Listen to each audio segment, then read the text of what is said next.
Okay. Good morning, everyone. We are in Malachim Bet, Perek Yud Tet, chapter 19.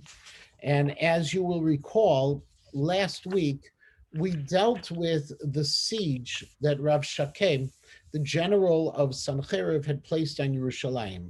We're in the midst of this massive conflict that's starting from Egypt, which was overtaken by a new dynasty from Cush, from Ethiopian. They're known as Nubians. They're from Egypt. There is as well, Aram has jumped into the fray as well, and Israel has gotten caught up in this mix, which has created some problems, which ultimately led Rav Shakeh to attack Yerushalayim.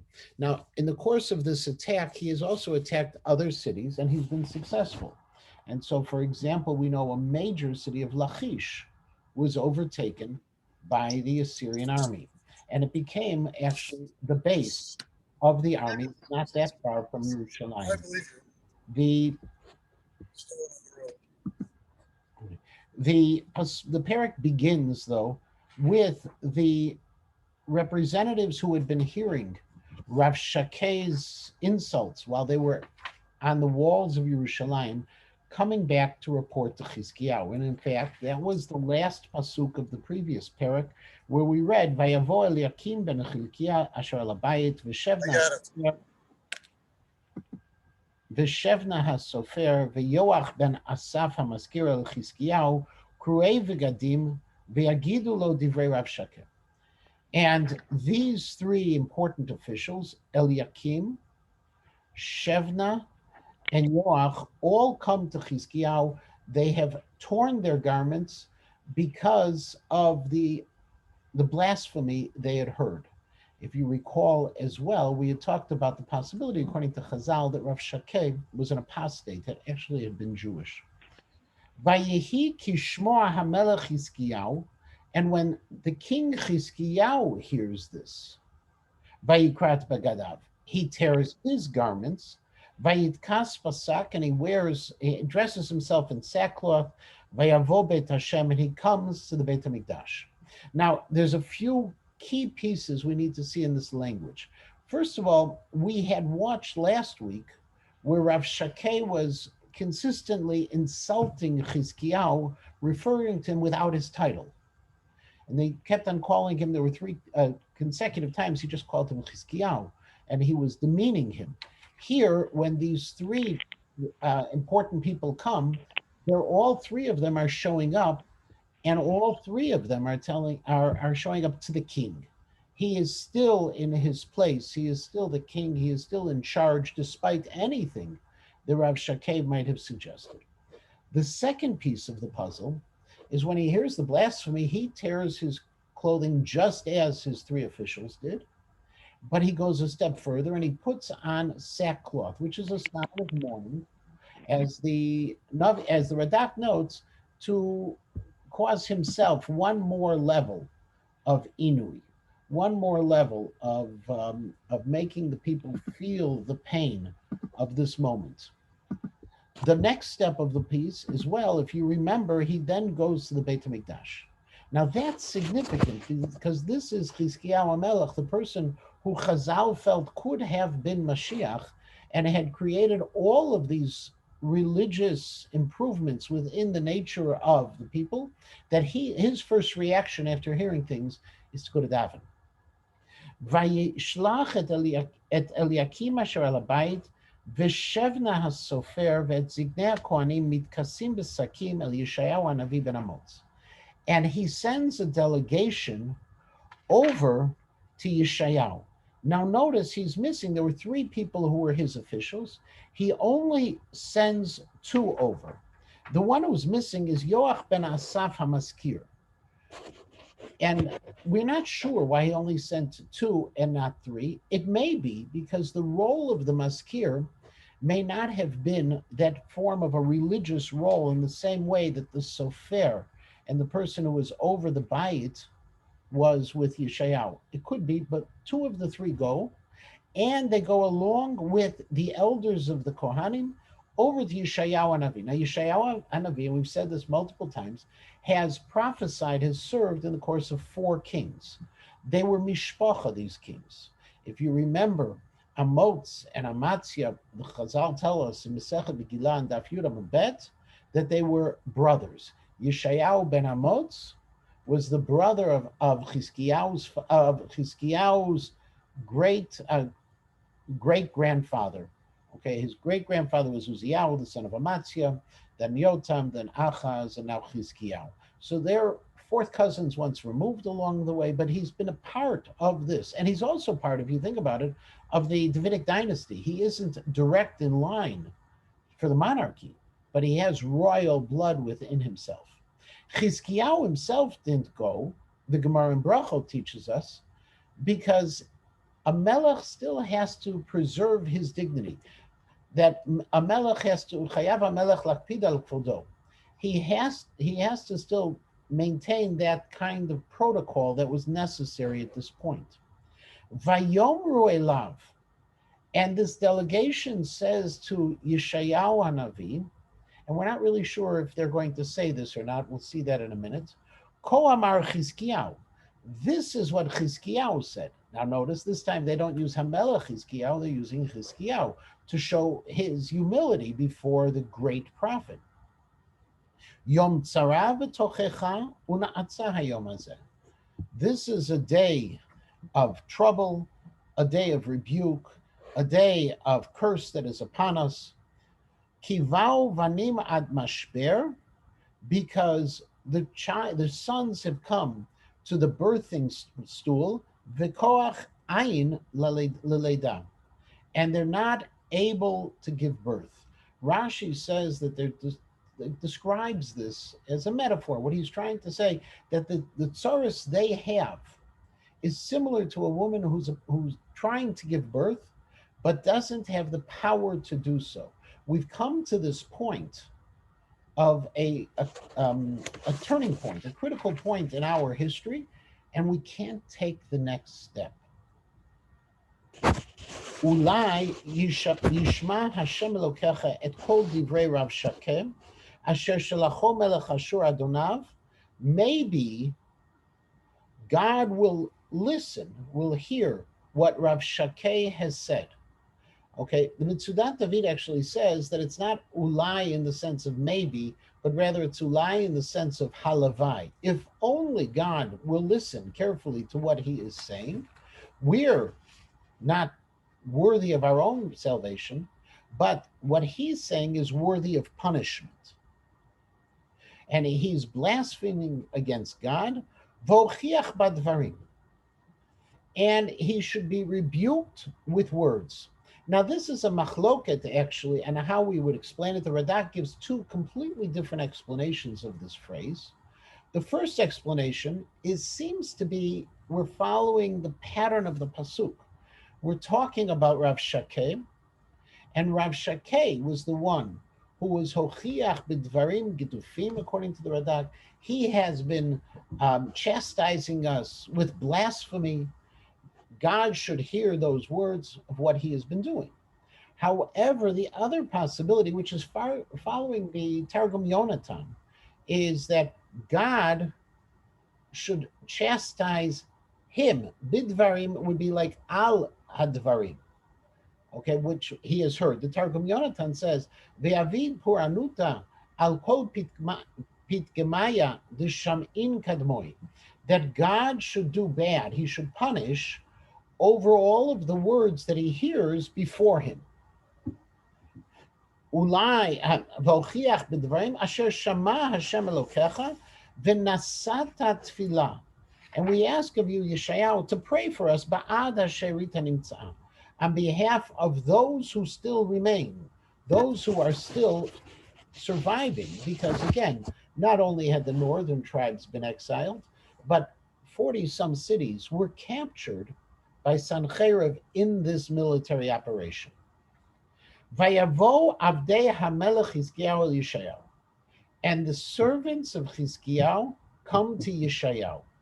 The Dat Mikra says it's important to note that these people who are coming as what he would describe faithful servants. After what they had experienced and what we had described in the previous parak, there is every reason to believe that a normal person would would think twice about remaining loyal to their king when they see the massive Assyrian army outside the gates and laying the siege. Nevertheless, here the Navi takes effort to say Avdei Hamelch, they're the servants of the king. Vayomer lahem Yeshayahu, Kol tomrun el Adonechem. And Yeshayahu says, this is what you should say to your master. Now, interestingly, the Shadal says that Vayomer Elav Ko Amar Chizkiyahu, Pasuk Gimel, according to the Shadal, if you look at the order of the Psukim, Pasuk Gimel and Dalid is the text of what they said. But Pasuk Hey describes that they only now arrived. Things are out of order. It should be that they came to Yeshayahu, and then this is what they said. Not that they said and then they came. So as a result, the way the Shadal views these few psukim, he says, actually, Gimel and Dalid is a script that Chizkiyahu HaMelech gives to his servants to deliver over to Yeshayahu. But before they have a chance to even say it, they come, and Yeshayahu immediately begins to speak. Vayomer lahem Yeshayahu. He's not responding. He just cuts them off before they even say anything whatsoever. It's an interesting approach, and it resolves this strange set of psukim. Okay, because otherwise, according to most of the classical Meforshim, the way we have to explain it is that really Pasuk Hey occurs before Pasuk Gimel in terms of the story itself. But this is what Yeshayahu now responds to the king's plea. Kol tomru el Adonechem, Ko amar Hashem. This is what God said. Al tira mipnei advarim asher shamata. Don't be concerned about what you have heard. Don't be concerned about these words that you've heard. Asher gidfu na'arei melech Ashur oti, which the Na'arim of Ashur have said, have blasphemed against us. Notice that he doesn't refer to, Yeshayahu doesn't refer to Rav Shakeh. He doesn't call him by any title. He refers to him as a Na'ar. Na'ar has a twofold meaning. Na'ar, on the one hand, is a servant.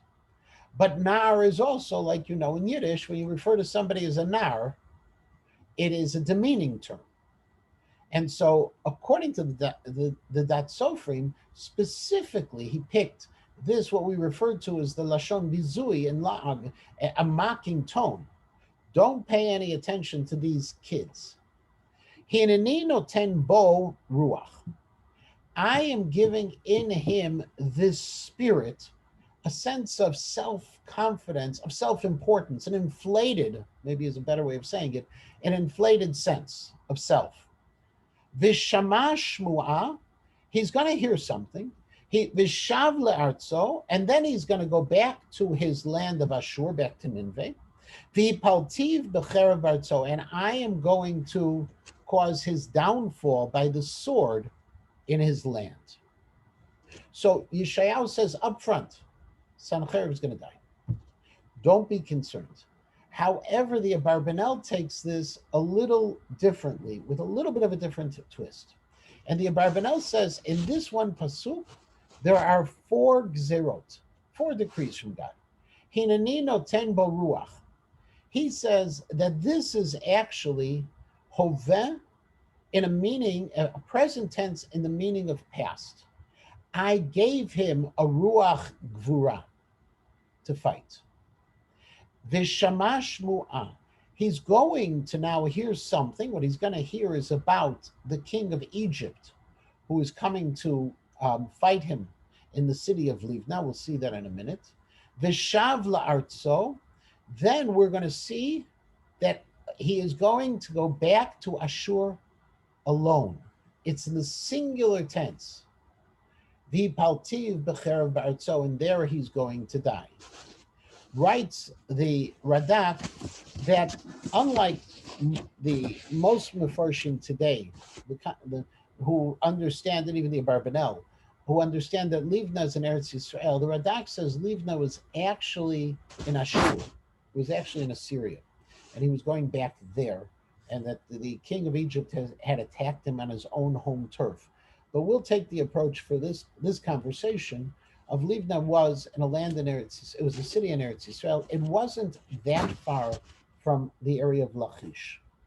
Now, what happens after this nevuah? Vayashov Rav Shakeh. Rav Shakeh goes back. Vayimtza et melech Ashur nilcham al Livna, and he discovers that the king of Ashur is actually in a battle over Livna. Ki shama ki nasami Lachish.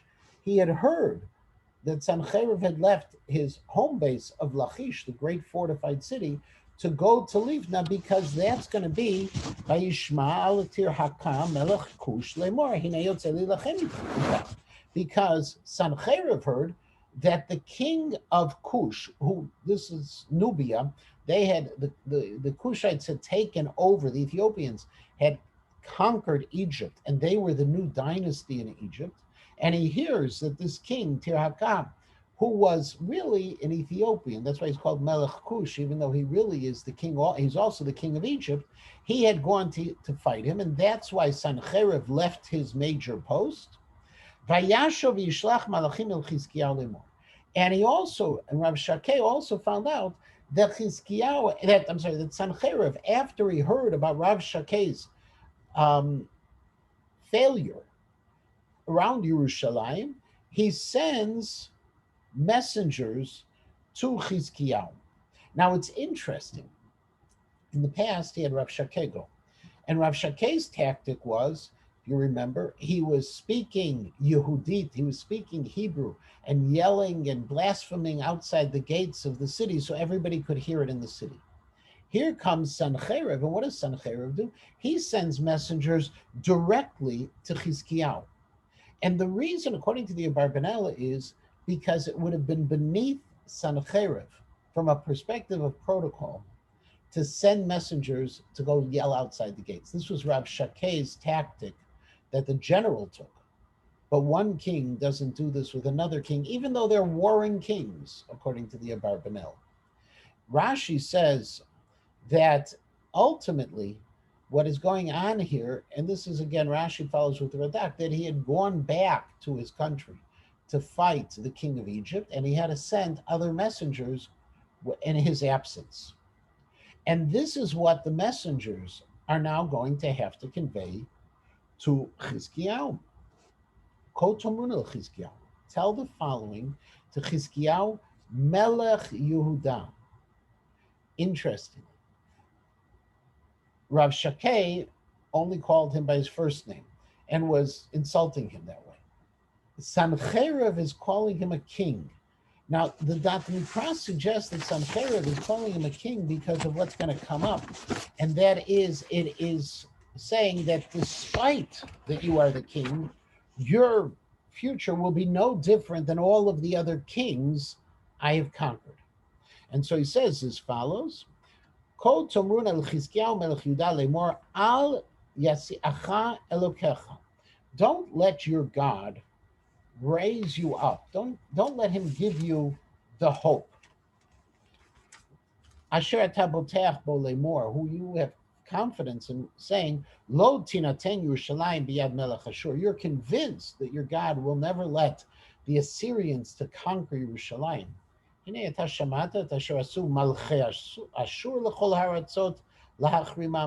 Haven't you heard what the kings of Ashur have done to all of the other all of the other countries to destroy them? What, you think you're going to be saved? Were the gods of any of the other nations capable of saving those nations who my forefathers have destroyed? At Gozan ve'et Haran, the countries of Gozan, Haran, we know from Avram Avinu, Veretzef uvnei Eden, Asher, Ashar, all of these places, did their gods help them? Ayo, where is Melech Hamat, Melech Arpad, Melech La'ir Sepharvaim? Where are all of these kings, Hana ve'Ivad, of all these cities that we have conquered? So you think that you're a king and you have a God and you're therefore going to be saved. Well, here is a list of kings who were not saved, and none of their gods ever came to help them. We are going to overpower you. That was the message. Now, how was the message delivered? They were actually written. This was a message that was delivered by hand from Sancheiriv to Chizkiyahu HaMelech.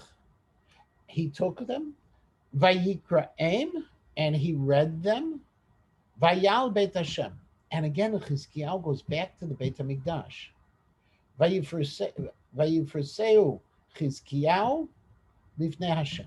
And Chizkiyahu spread it out before God. Now, the Radak notices immediately that there's a problem in terms of number here. There were Sfarim, plural, but only one is spread out. Vifreseu was Lashon Yachid, is singular. And so the Radak says one of them, okay, one of these scrolls were spread out, and not all of them. And he quotes his father as saying that this was the book that had the worst blasphemy against God. The Dat Mikra gives a different approach to it, and it could be that the Sfarim were, he sent copies. The Sancheiriv didn't send just one; he sent multiple copies. Each one of the messengers had their copy of his message. He took them, and he took one of those copies and brought it to the Beit Hamikdash. Vayitpalel Chizkiyahu lifnei Hashem, and Chizkiyahu prays before God. Vayomer, and he says the following words: Hashem, Elokei Yisrael Yoshev Hakruvim, God, who is the God of Israel, who sits between the cherubs. We remember that the Shekhinah rested. This is what we read right at the end of the building of the Mishkan. We'll see it soon. We'll see it again in Vayikra. We see this happening. God's Shekhinah is placed between the Kruvim. That presence is there. The Barbanel says, God, Sancheiriv is threatening your home. You're there. You can't allow this to happen. And that's why he mentions Yoshev Kruvim. The Dat Mikra adds one more piece. And he says, remember, when the Jewish people went out to war, they would take the Aron with them to war. We saw this in the previous times. We saw this all the way up until Shmuel's time, that they would take with them the Aron. So this is saying, God, the one who went out to war with us, fought for us, Atau Elokim levadecha lechol mamlechot haaretz.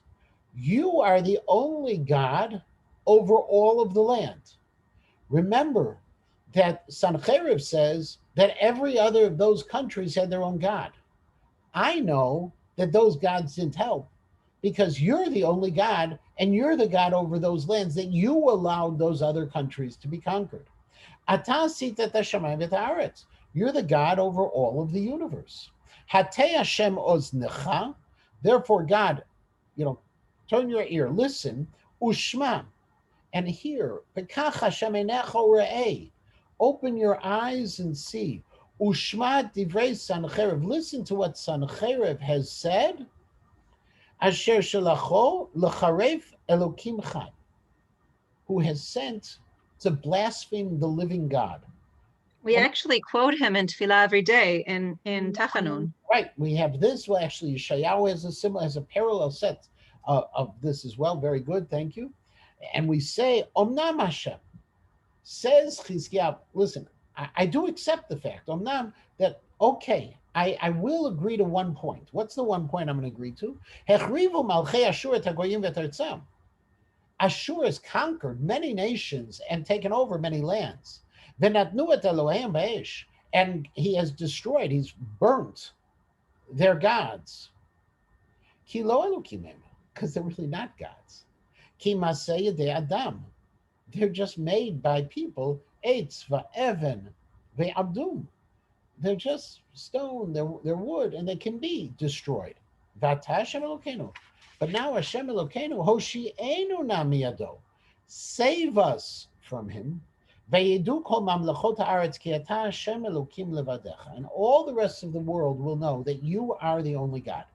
The Ralbag points out that what Chizkiyahu was saying to HaKadosh Baruch Hu is, punish them, not for our sake, punish them because they are wrong, they've blasphemed, and punish them so all the rest of the world will know what's going on. This is very similar to Moshe Rabbeinu's plea of Mayom Ragoyim. What will all the nations of the world say if you destroy the Jewish people in the desert?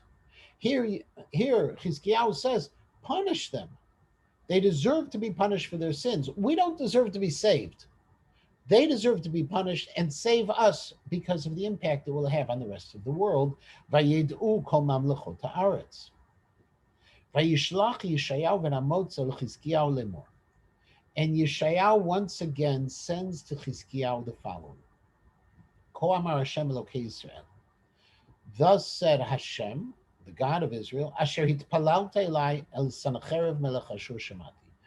That you prayed to me. El in this case is the meaning of al, about Sancheiriv, I've heard.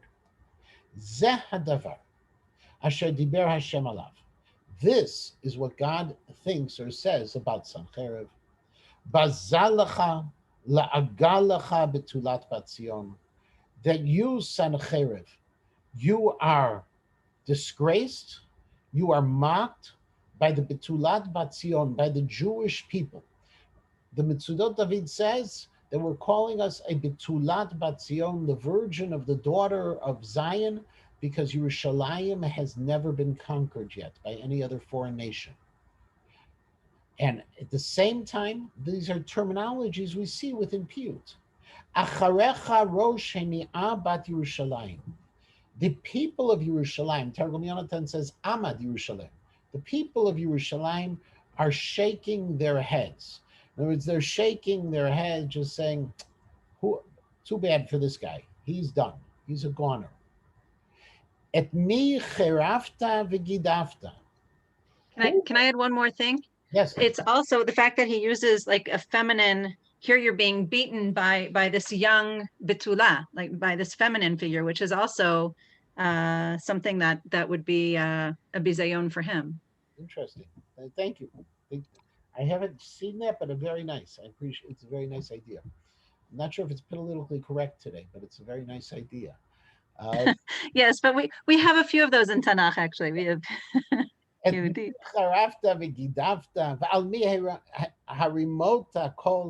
Who have you blasphemed? Who have you lifted your voice against? Al Kadosh Yisrael.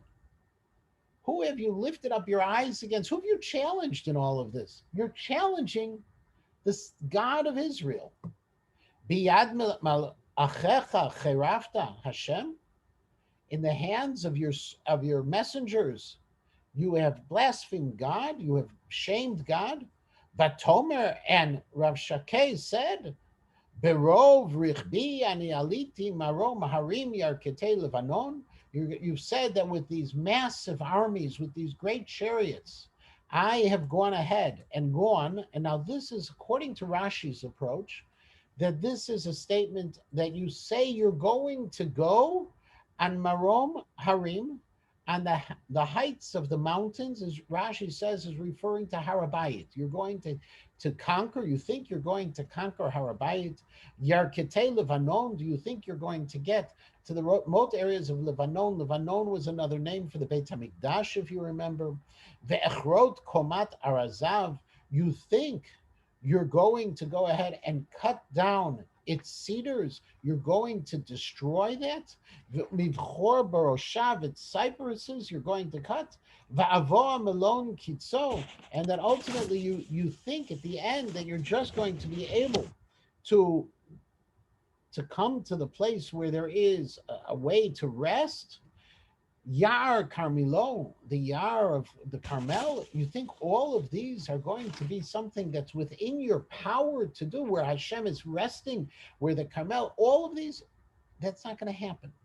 The Dat Mikra again says that this could actually be also geographic areas. If you think the Carmel, Chifan, you think Arzeh Levanon, all of those areas, that from a pshat perspective, not from the drash perspective, the Chizkiyahu is just saying, you really think you're going to be able to have such vast conquests in our land? Ani Karti. And you say, Sancheiriv, you're saying, Karti vishatiti mayim zarim. I have gone ahead and I have dug and I've had this and I've drunk strange waters, meaning that you, until now, you think that you've been all successful. The water is coming for you. It's always going to be available wherever you conquer. Va'achriv b'chaf pa'amai kol yirei matzor. And that your armies have trampled over all the sources of the springs of Matzor, of all of the places you have placed under siege. However, there are Meforshim, says the Radak, who say Matzor is Mitzrayim. You think you're going to conquer Mitzrayim? Halo shamata lemerachok otasiti. Haven't you heard lemerachok? Now, lemerachok, Rashi explains that that we're telling Sancheiriv, don't you know that this was what you have achieved was ordained in ancient times? Limimei keden, from back then, from the earliest of days, you were going to be successful about what you have done so far. V'yitzartia ata ve'atia. Now, okay, I'm fulfilling. God says, this is all from me. All of your successes were ordained by me. I have created these scenarios. I've brought you to this place, utehi lashot galim nitzim arim b'tzurot, and have allowed you to destroy in waves, create waves out of the cities that were fortified. What it means is that you've pulled down the walls, you've destroyed them, that they become like waves of stone and of earth. And that's all that remains. Vayoshvean kitzrayad, their inhabitants, those you have conquered, HaKadosh Baruch Hu says, they didn't have the strength. I took away the strength from them. This wasn't because you were powerful. It's because I made them, your enemies, to be impotent. I let you conquer them, Rashi explains. Chatu ve'evoshu, they were broken and they have been destroyed. Hayu esev sadeh virak tesha chatzir gagot u'shteufa livnei kama. They were like these grasses that just waved back and forth and were completely destroyed. Okay, ultimately, what he says is these are people that when you cut them down, they don't move, just like the grass. But you've had all of these success because HaKadosh Baruch Hu says, I did it for you. V'shivtecha v'tzeitcha v'oacha yadati. I've known everything you have done. Ve'et hitragezcha elai. And I've also known of how you've been angry at me.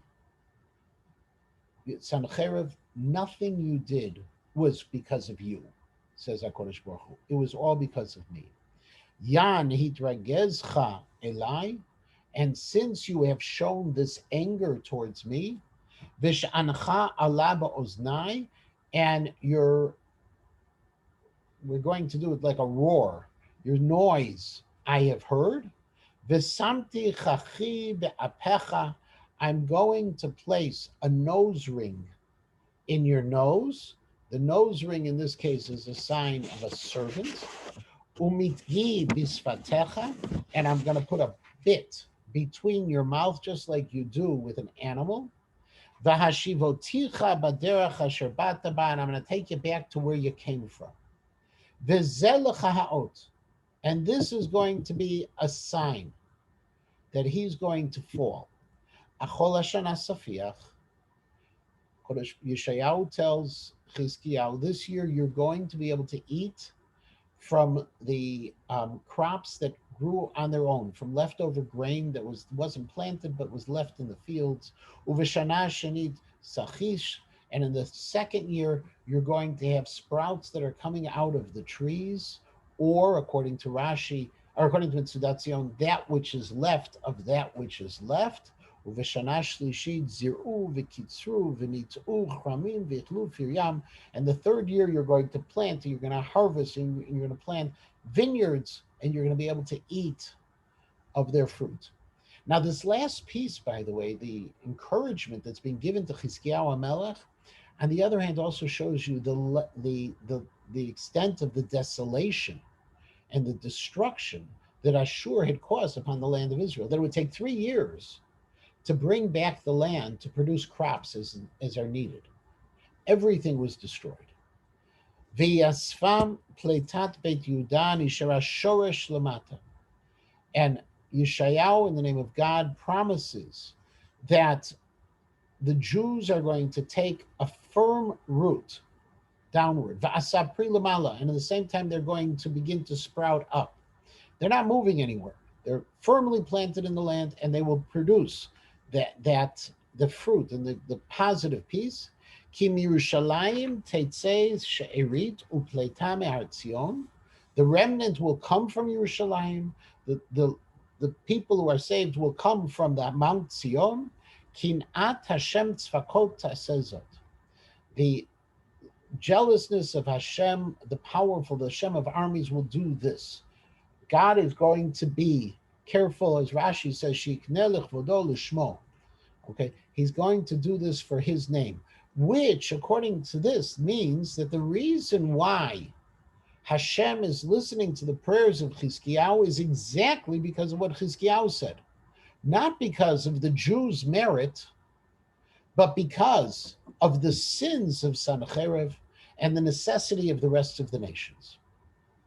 Lachem, therefore, Ko Amar Hashem el Melech Ashur.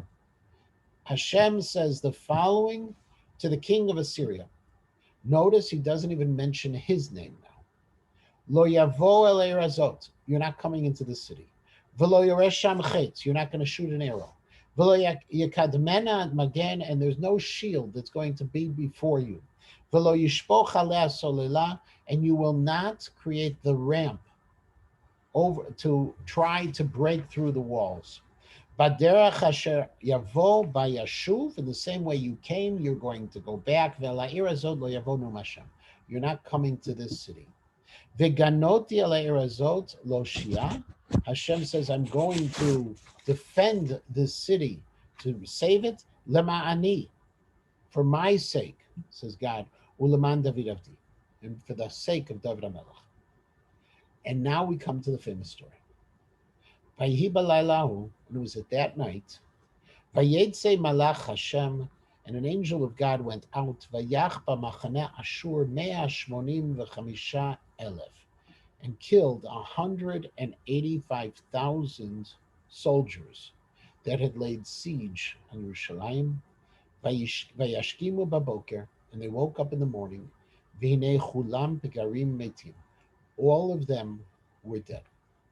Now, this was on the day, according to the Radak, when Sancheiriv came back to Yerushalayim after his previous battle. According to the Gemara in Sanhedrin, this was also the night of Pesach. Vayihi balayla, who reminds us of the Makat Bechorot. That's the Gemara in Sanhedrin Sadehei Amud Aleph. When Rashi says simply when Sanhedrin came back from Cush, okay, and he came up to Nov, that was near Yerushalayim. He wasn't actually at Yerushalayim where when this happened. The 185,000 that killed them. Divrei Yamim Bet says, "Vayishlach Hashem malach v'yichached kol gibor chayil v'nagid v'sar b'machaneh melech Ashur." He destroyed all of the heroes, all of the mightiest warriors within Melech Ashur. Rashi says these were all commanders who were killed. Vayisa, Vayelech, Vayashov, Sancheiriv, Melech Ashur, Vayeshev b'Ninveh. And he went back to Ninveh. Vayehi, hu mishtachaveh. And he was bowing down Beit Nisroch Elohav, in the house of Nisroch, in the temple of Nisroch, which was his god. Va'adar Melech v'Shar Etzer Banav, and two of his sons, Adar Melech v'Shar Etzer, Hikau v'Cherev, killed him. Why? According to the Radak quotes a medrash that Sancheiriv said, how did the Jews win? What was their schut in this case? Sancheiriv told them the schut was Avram Avinu who took his son to slaughter.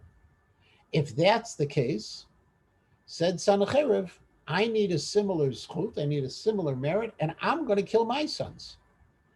As a result, his sons killed him first. Vehemanim letu eretz Ararat, but they ran away to Ararat, Turkey. Vayimloch Esar Chadon beno tachtav, and another son ruled in his place. That's the end of Sancheiriv. And that's the end of the parak, but it's not the end of the story.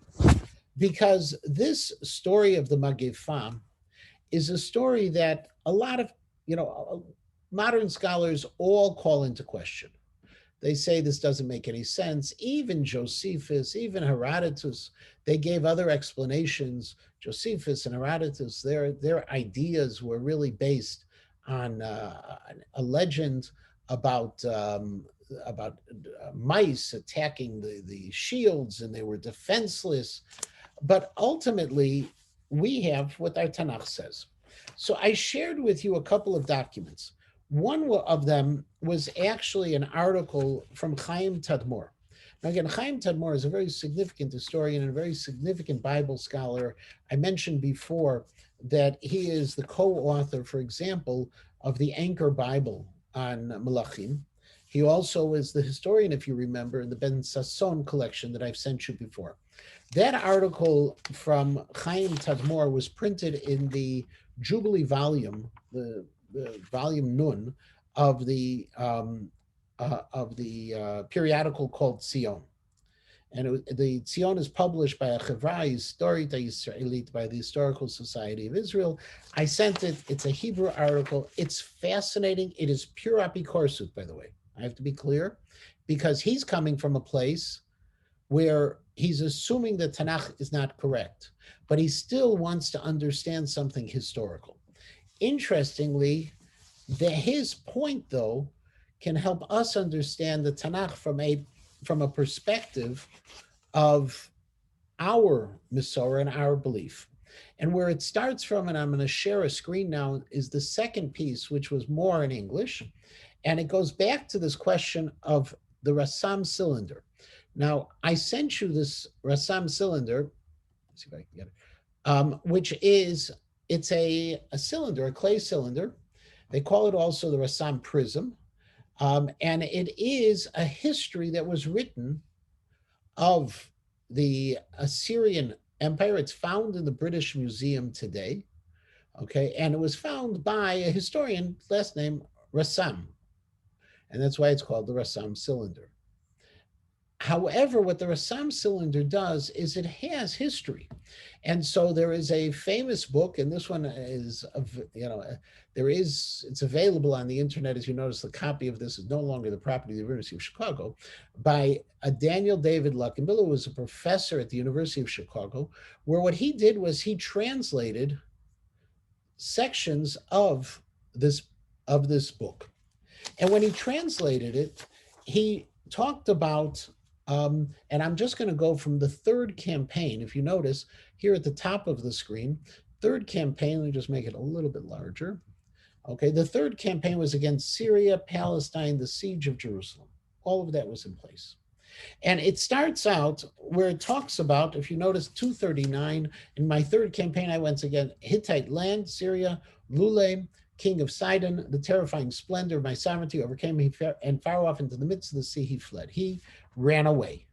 Now, when he ran away, what we're beginning to see, and this is Tadmor's piece, is that typically there are four elements that Sancheiriv is always going to use when he talks about victories. And his victories are going to include the elements of, one, he is always going to deal with, excuse me, just pull up my notes for a minute. He's going to talk about first what happens to the ruler. Generally, he's going to kill him, but what's the outcome for that ruler? Number two, the conquest of the capital. Number three, he's going to put a vassal king in his place. And number four, he's going to put on new taxes.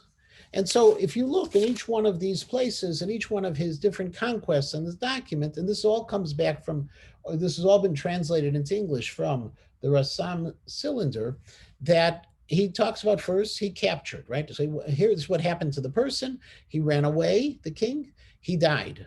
Then it talks about Great Side and Little Side and all these cities, okay? He went ahead and he overpowered them, okay? And he overpowered them. After he overpowers them, the next step of the puzzle is going to be that he is put in his place. I seated on the royal throne over them. And he talks about who's being placed in above them. I'm just taking care of one quick thing so I can show it to you a little easier. Okay. He is placing, he says, he then placed this person on the royal throne over them. And then they started giving the gifts. Then comes the next place where he goes. Okay, all of them sent lavish gifts. Okay, the gifts again they had to give him. Okay, however, Sidka, the king of Ashkelon, who did not, in that kind of case, he went ahead and he captured them. Their piece was that they were brought as slaves, and he put the next person, the Sharludari, son of Rikubiti, I'm not pronouncing any of these right, as a king. He put the tribute on them. Okay, so you see how he killed he put the person into slavery. He put a vassal king in place. He put in the the taxes. The same thing happened. Okay, people of Ekron. Okay, he brought them. He took Padi, their king. He brought him by treaty into Assyria, into the fetters of iron. Okay, so he took him, and then okay, you find Egypt coming up, and again and here he besieged the city, he took away their spoil, he went to Ekron, he slew the governors, the nobles who committed the sin. He talks about all of these pieces. As for Hezekiah the Jew, now this is this is in the British Museum, who did not submit to my yoke. 46 of his strong walled cities, as well as the small cities in their neighborhood, which were without number, by escalating, by bringing siege engines, by attacking and storming on foot, by mines, tunnels, and breaches, I besieged and took those cities. So Chizkiyahu Melech, he captured cities all around. He claims 200,150 people, great and small, male and female, horses, mules, asses, camels, cattle, and sheep without number, I brought away from them. Himself, this is talking about Chizkiyahu, like a caged bird, I shut up in Jerusalem, his royal city.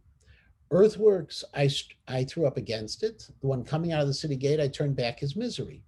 The cities of his, which I despoiled, I cut off from the land, and I gave them over to the king of Gaza. I added a tribute. As for Hezekiah, the terrifying splendor of my majesty overcame him and his troops. And here is the great gifts that he brought me: 30 talents of gold, 800 talents of silver, gems, antimony, jewels, sandu stones, couches of ivory, house chairs of ivory, elephant's hide, ivory, maple, boxwood, all kinds of valuable, heavy treasures, as well as his daughters, his harem, his male and female musicians, which he had to them bring after me to Nineveh, my royal city, to pay tribute and accept servitude. He dispatched his messengers. Now, why is this document important for us? Because if you look at the pattern, and this is what Tadmor says in his article, if you look at the pattern, there are those 4 steps. What happens to the king? The destruction of his city, the appointment of a vassal, and taxes. When it comes to Chizkiyahu Melech, we don't hear what happened to the king, except he was shut up in his city. Okay, he couldn't come out. He was prisoner of his own city. We don't see any capture of Yerushalayim. We don't see a vassal king coming. We do see taxes. And in fact, in Chizkiyahu, the way it articulates, in this book, in this column, the cylinder, the description of what Chizkiyahu HaMelech brought was over the top. No other king does it have that level of detail. So Tadmor suggests, he comes to a different conclusion than we will, but Tadmor suggests that the reason for this was because Sancheriv failed to conquer the city of Yerushalayim. And as a result, what Sancheriv had to do was somehow come out of this still with a segment or an element of his pride. And so when this story is being retold, it goes ahead and it ignores the fact that he was defeated. And it tries to put a spin on it. And the spin, when you look at the patterns that he has, and this is Tadmor, when you look at those patterns, is so obvious that it's a spin, and it's so obvious that it was a failure of Sancheiriv against Yerushalayim. Now, obviously, this source doesn't talk at all about Sancheiriv and the miracle and the Magifa from God, but we do know from the source that Sancheiriv left there. It is, according to historians, by the way, the fact that Sancheiriv went back and was killed by his sons was actually years later. It wasn't an immediate piece. It doesn't, which doesn't contradict our Navi. Our Navi presents it all as one, but that's fine. It doesn't, it doesn't say that it has to be. Never did it say the next week in the Navi. But Sancheiriv is assassinated by his sons. That we know as well. And as a result, you can have a certain level of support of this story without the miraculous piece, even from the Assyrian documents themselves. Yeah, Yafa, you had a question. Just that what's described in this Rassam cylinder is consistent with what we had read in Perek Yud Ches, Pasuk Yud Gimel. Right. So it is consistent with that. Yeah, the omission of the subsequent campaign against Yerushalayim is omitted, but that is consistent, that Rassam cylinder, with chapter 18, verse 13, etc. Right. And in fact, we see that there is one of the things Tadmor deals with also is that historians are trying to find out, are we talking about here in actually two campaigns, because it does talk about him leaving. Are we talking about two campaigns and they've been collapsed into one, which is possible? Is it only one campaign? Whatever it is. But all of the Rassam cylinders, and this is like, when you talk about, do we have proof of things within archaeology? True, we don't. The archaeology, the Assyrian kings are not going to talk about the ultimate victory of the Jewish people, but they did, in a very strange way, tell us about the failure of the Assyrian king, of Sancheiriv himself. And so that's just one extra piece for those who enjoy Hebrew and enjoy scholarship of this kind. Enjoy the article I sent. Again, I have to, with the caveat that Tadmor was not a Ma'amin. He didn't believe that the Torah was Misinai. He didn't believe that the Tanakh was written as we believe this, that this Sefer was written by Yirmiyahu Navi. But having said all of that, Tadmor does explain a little bit more about the Rassam cylinder and how it can play a role in all of this. And with that, we've finished for the day. And I thank everybody. I've gotten by email, one group of people have sent me what they'd like to learn next. If anyone else has ideas, please send me an email, and we'll talk about it. We have a few more prakim to go. We don't have to worry about that till after Pesach for sure. And have a wonderful day. Yeah, Yafa. Just on the note of when the servants of messengers of Ashur say, well, where is this nation and where is that nation? Has anybody succeeded?